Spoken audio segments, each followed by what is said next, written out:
अध्यात्म रामायण। श्री गणेशाय नमः। मूकं करोति वाचालं पंगुं लंघयते गिरिं यत्कृपा तम अहं वंदे परमानंद माधवम्।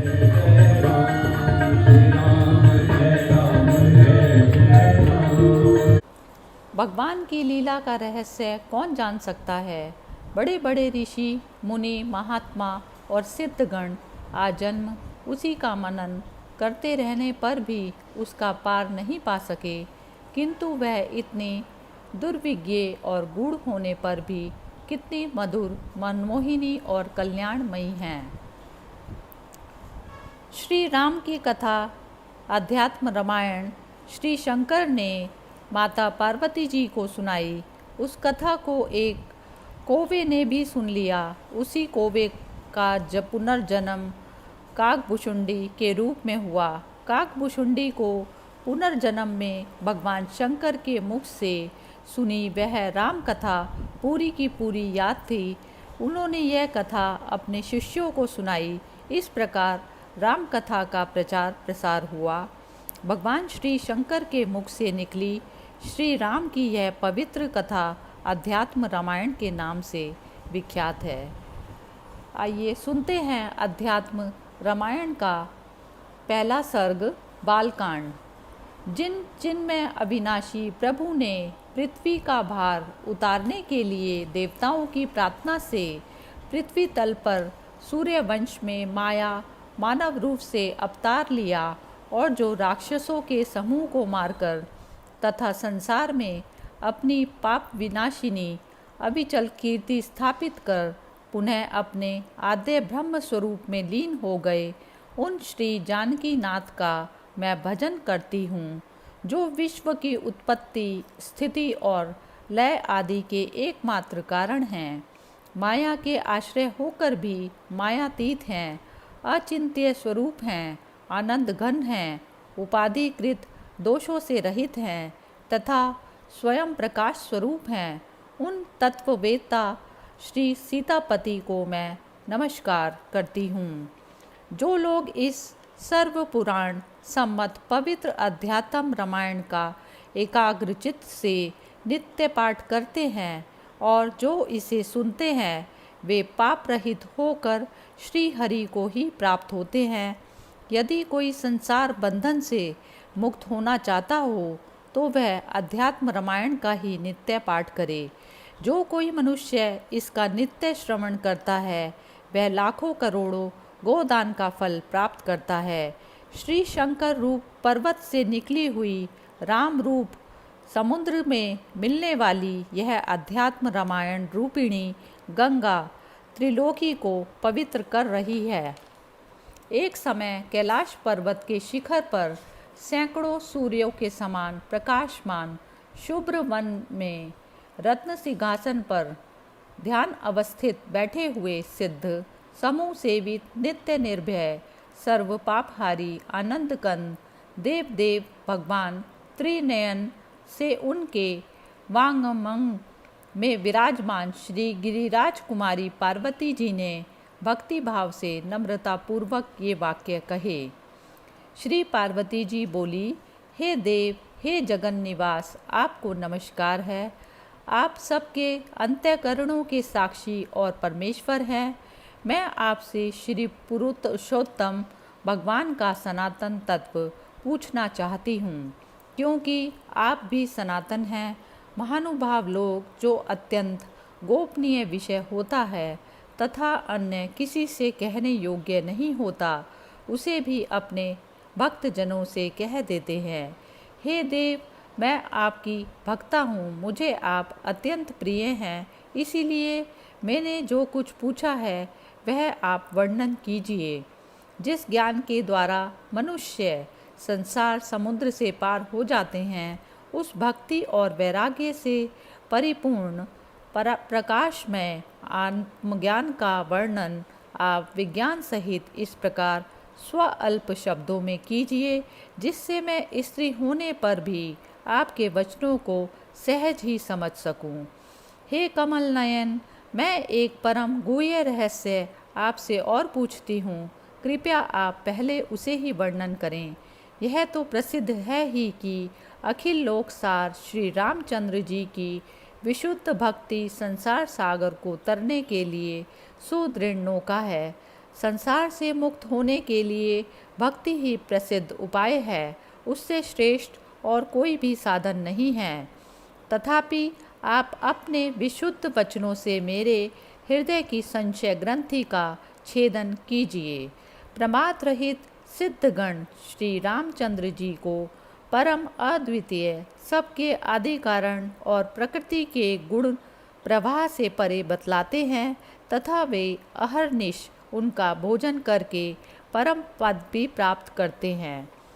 परंतु कोई कोई कहते हैं कि राम पर ब्रह्म होने पर भी अपनी माया से आवृत हो जाने के कारण अपने आत्मस्वरूप को नहीं जानते थे, इसीलिए अन्य वशिष्ठ आदि के उपदेश से उन्होंने आत्म तत्व को जाना।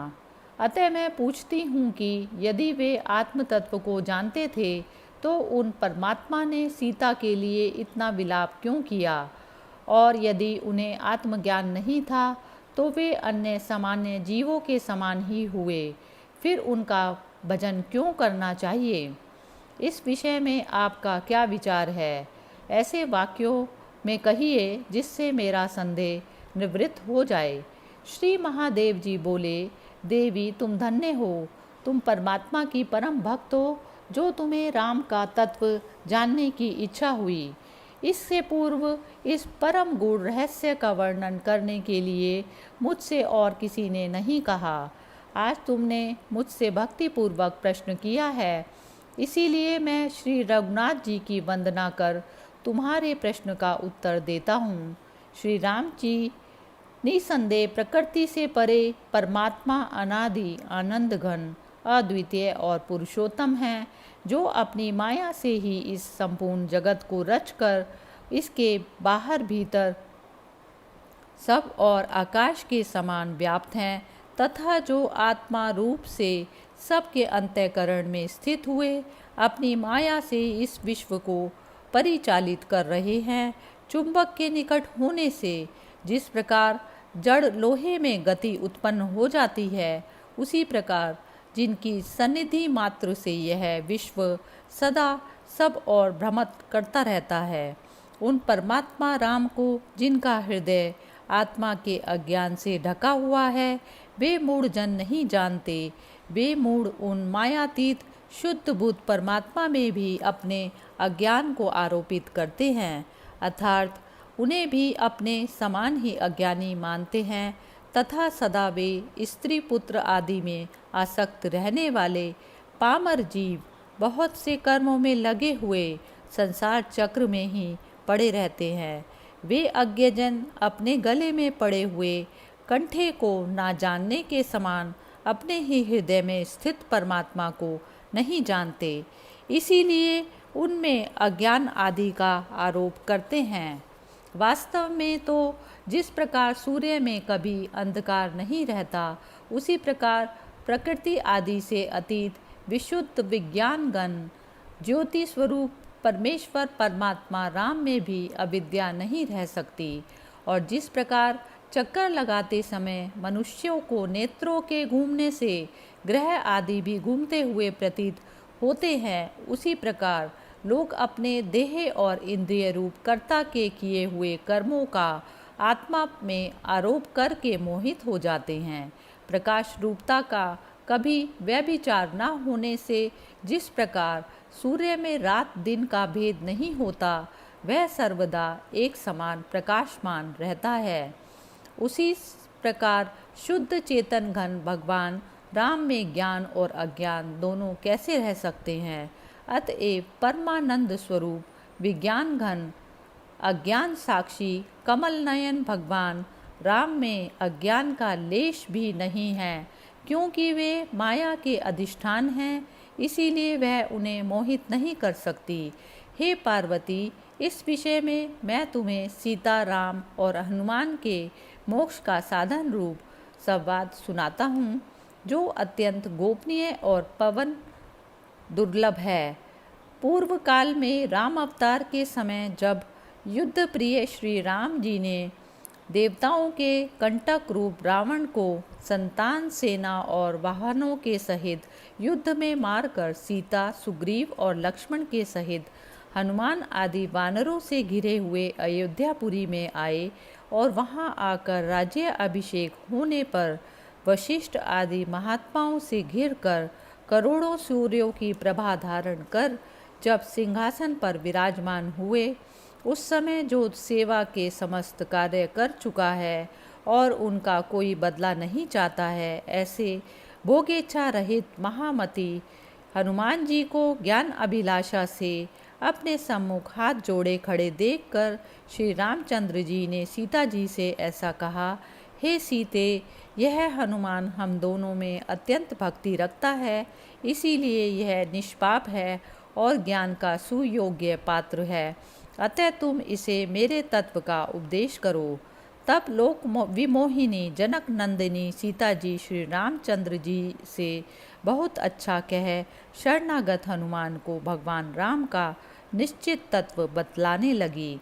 सीता जी ने कहा, वत्स हनुमान, तुम राम को साक्षात अद्वितीय सच्चिदानंद घन ब्रह्म समझो, निसंदेह समस्त उपाधियों से रहित, सत्ता मात्र, मन तथा इंद्रियों के अविषय आनंद घन, निर्मल, शांत, निर्विकार, निरंजन, सर्वव्यापक, स्वयं प्रकाश और पापहीन परमात्मा ही है और मुझे संसार की उत्पत्ति, स्थिति और अंत करने वाली मूल प्रकृति जानो।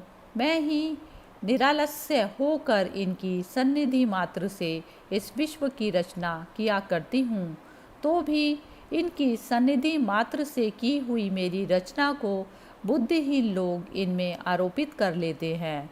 अतएव अयोध्यापुरी में अत्यंत पवित्र रघुकुल में इनका जन्म लेना, फिर विश्वामित्र जी की सहायता करना, उनके यज्ञ की रक्षा करना, अहल्या को शाप मुक्त करना, श्री महादेव जी के धनुष को तोड़ना, तत्पश्चात मेरा पाणी ग्रहण करना, परशुराम जी का गर्भ खंडन करना तथा 12 वर्ष तक मेरे साथ अयोध्यापुरी में रहना, फिर दंडकारण्य में जाना, विराट का वध करना, माया मृग रूप मारीच का मारा जाना, मायामयी सीता का हरा जाना, तदंतर जटायु और कबंध का मुक्त होना, शबरी द्वारा भगवान का पूजित होना और सुग्रीव से मित्रता होना, फिर बाली का वध करना, सीता जी की खोज करना, समुद्र का पुल बंधवाना और लंकापुरी को घेर लेना तथा पुत्रों के सहित दुरात्मा रावण को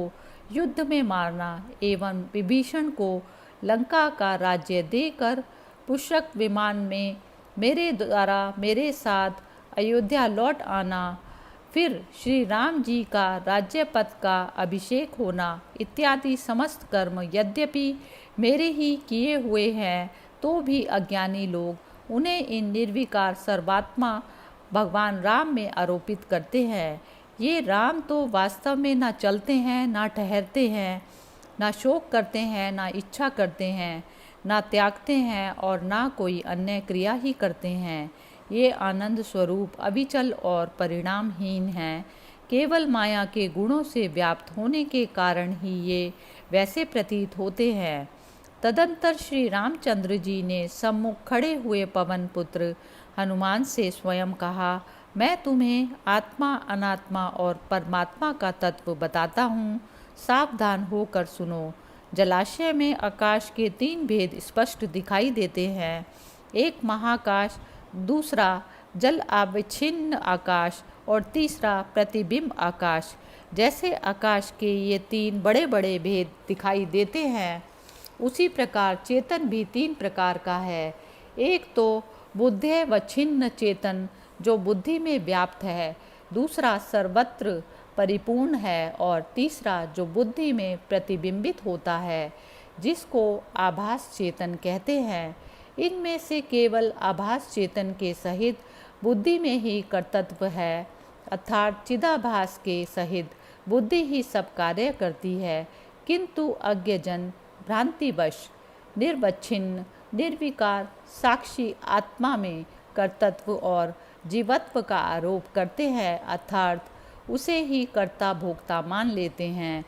हमने जिसे जीव कहा है उसमें आभास चेतन तो मिथ्या है, किंतु सभी आभास मिथ्या ही हुआ करते हैं। बुद्धि अविद्या का कार्य है और परब्रह्म परमात्मा वास्तव में विच्छेद रहित है, अतः उसका विच्छेद भी विकल्प से ही माना हुआ है। इसी प्रकार उपाधियों का बाध करते हुए साभास अहम रूप अविच्छिन्न चेतन जीव की तत्वमसि तू वह है आदि महावाक्यों द्वारा पूर्ण चेतन ब्रह्म के साथ एकता बतलाई जाती है।